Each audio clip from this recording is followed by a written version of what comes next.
नमस्कार, हिंदी खबर देख रहे हैं आप। आपके साथ मैं हूं आस्था श्रीवास्तव। रुक करते हैं बिहार की खबरों का।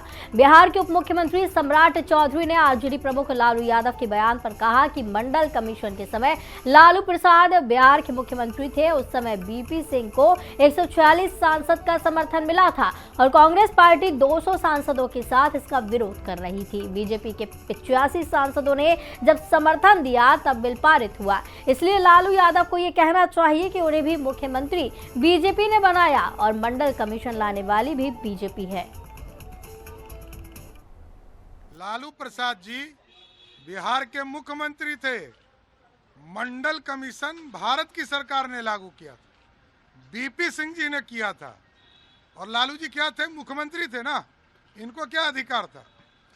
और बीपी सिंह जी को मात्र 146 सांसद का समर्थन प्राप्त था और कांग्रेस पार्टी 200 सांसद के साथ थी और विरोध कर रही थी। भाजपा के 85 सांसदों ने अटल जी और अडवाणी जी के नेतृत्व में समर्थन दिया, तब बिल पारित हुआ। तो लालू जी को ये कहना चाहिए कि हमको भी मुख्यमंत्री भाजपा ने बनाया, मंडल को भी लाने वाला भाजपा वाला। बिहार में राजद और बीजेपी में कड़ा मुकाबला है। ऐसे में नेता कोई कसर नहीं छोड़ रहे हैं। बयानों के ऐसे तीखे तीर छोड़े जा रहे हैं जिससे मुकाबला और दिलचस्प हो रहा है। अब पीएम के रोड शो पर तेजस्वी यादव ने निशाना तो साध दिया, लेकिन उप मुख्यमंत्री विजय सिन्हा ने उन्हें आड़े हाथों लिया और कहा कि पहले तेजस्वी ये बताएं कि नौकरी में कमाई और उग्रवादियों और अपराधियों को सदन में पहुंचाने में क्यों लगे हुए हैं। आज रोजगार का पावर, बिजली पहुंचाने का, लोगों की जिंदगी में प्रकाश लाने का श्रेय अगर किसी व्यक्ति को जाता है तो वो नाम है देश के प्रधानमंत्री नरेंद्र मोदी का। लालू प्रसाद यादव मुसलमानों को आरक्षण देने का नहीं, मुसलमानों के वोट के तुष्टीकरण का काम कर रही हैं। ये लोग उग्रवादी, आतंकवादी, अपराधी से भी वोट मिलेगा तो उसको भी आरक्षण के दायरे में लाने वाले लोग हैं। जैसे तेजस्वी यादव जी नौकरी में कमाई और यहाँ के उग्रवादी और अपराधियों को सदन में पहुंचाने में माल की कमाई लोग कहते हैं, ये सब पर जवाब देना चाहिए ना। अरे आज रोजगार का, स्वरोजगार का और हर गांव में पावर, बिजली पहुंचाकर लोगों के जिंदगी में प्रकाश लाने का अगर जो कोई व्यक्ति का नाम है तो वो देश के प्रधानमंत्री नरेंद्र मोदी का है।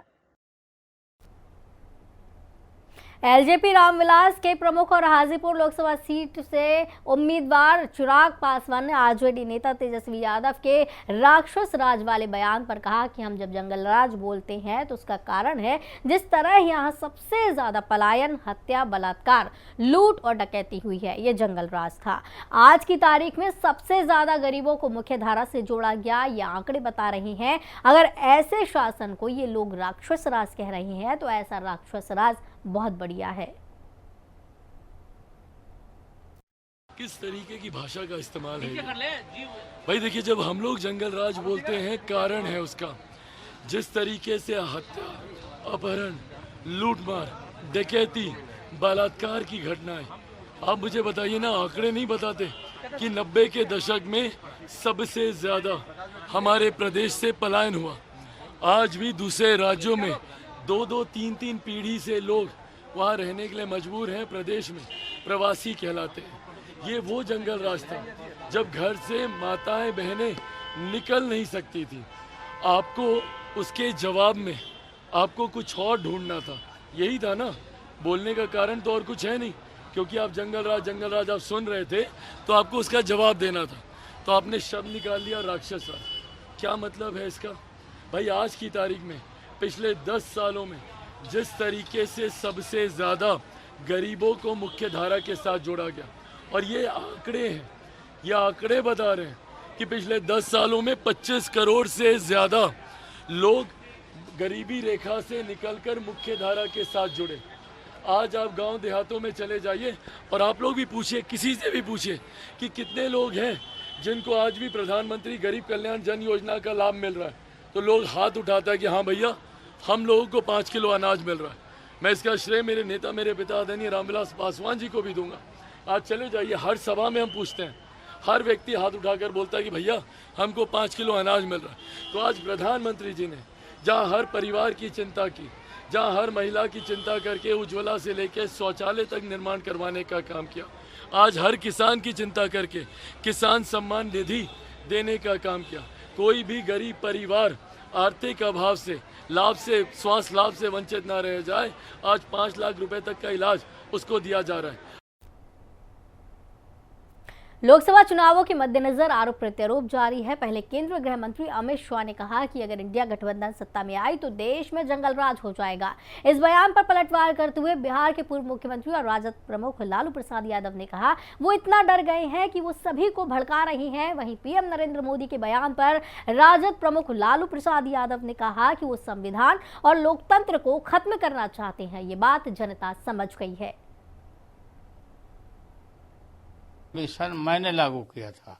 अब आरक्षण सामाजिक आधार होता है, धर्म आधार नहीं होता है। अटल बिहारी वाजपेयी जी ने संविधान समीक्षा आयोग बना दिया था और ये लोग यही चाहते हैं लोग कि ये जो थर्ड फेज का जो चुनाव हो रहा पूरा खुजली इनको खुजला रहा दे इनका। और हम थर्ड फेज में हम काफ़ी हमारे पक्ष में रिपोर्ट आ रहा है हमारे गठबंधन का, हम जीतेंगे। बिहार के उप मुख्यमंत्री विजय कुमार सिन्हा ने आरजेडी प्रमुख लालू यादव के बयान पर निशाना साधा है। उन्होंने कहा कि लालू यादव जाति की राजनीति से कभी बाहर नहीं निकल सकते। उन्होंने अपनी जाति को भी सम्मान नहीं दिया। वहीं उन्होंने आगे कहा कि लालू यादव ने सिर्फ बिहार को लज्जित और बदनाम किया है। ये घूम फिरकर 90 के दशक का डायलॉग बोल रहे हैं। लालू प्रसाद यादव जात की राजनीति से बाहर नहीं निकल सकते, जो अपने जात को भी सम्मान नहीं दिए और बिहार को लज्जित किए, बदनाम किए। ये घूम फिरकर 90 के दशक का डायलॉग बोल रहे हैं। अरे कभी भी विकास की बात करो, बिहारी की बात करो, बिहारी के मान सम्मान स्वाभिमान की बात करो। आखिर ये मानसिकता कब तक बिहार को लज्जित करते रहेगा। नालंदा में लोकसभा चुनाव को लेकर नामांकन के बाद एनडीए प्रत्याशी की ओर से बिहार शरीफ में श्रम कल्याण केंद्र के मतदान में आशीर्वाद सभा का आयोजन किया गया, जिसमें शामिल होने पहुंचे एलजेपी अध्यक्ष चिराग पासवान ने कांग्रेस और आरजेडी पर जमकर निशाना साधा। उन्होंने कहा कि अगर कांग्रेस आरजेडी गठबंधन सत्ता में आई तो वो विरासत पर टैक्स लगाकर आम जनता की संपत्ति को जब्त कर लेगी।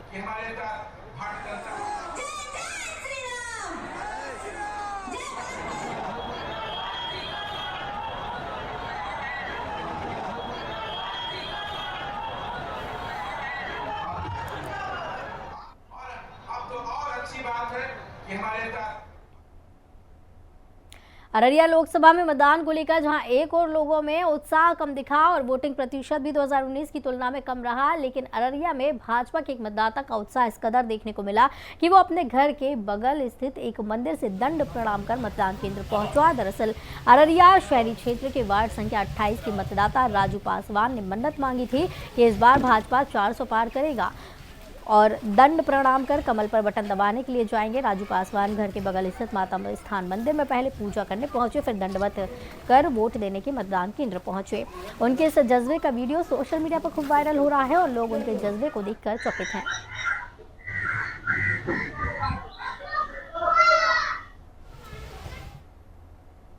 नालंदा में 7वें चरण के चुनाव को लेकर पहले दिन एनडीए समर्थित जदयू के उम्मीदवार कौशलेंद्र कुमार ने अपना नामांकन पर्चा दाखिल किया। नामांकन पर्चा दाखिल करने के बाद कौशलेंद्र कुमार का फूल माला पहनाकर कार्यकर्ताओं ने स्वागत किया। वहीं समारोह लालच से पैदल ही श्रम कल्याण केंद्र के मैदान पहुंचे, जहां आशीर्वाद यात्रा में कार्यकर्ताओं का आभार व्यक्त किया।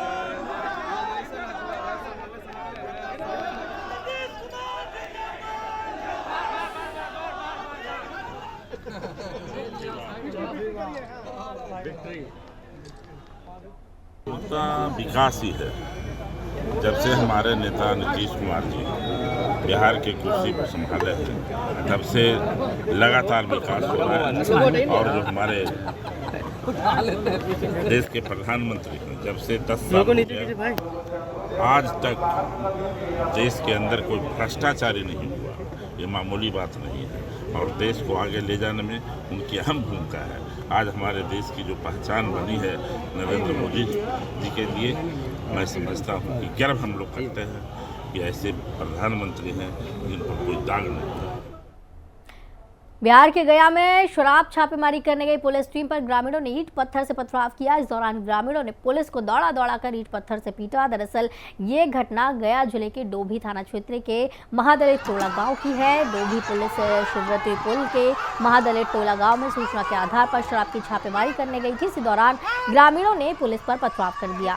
ग्रामीणों का आरोप है कि पुलिस ने एक ग्रामीण को मारपीट कर सर फोड़ दिया। पुलिस पर हमला करने का वीडियो भी सामने आया है। उसके आधार पर पहचान कराई जा रही है और एफआईआर दर्ज कर आगे की कार्रवाई की जाएगी।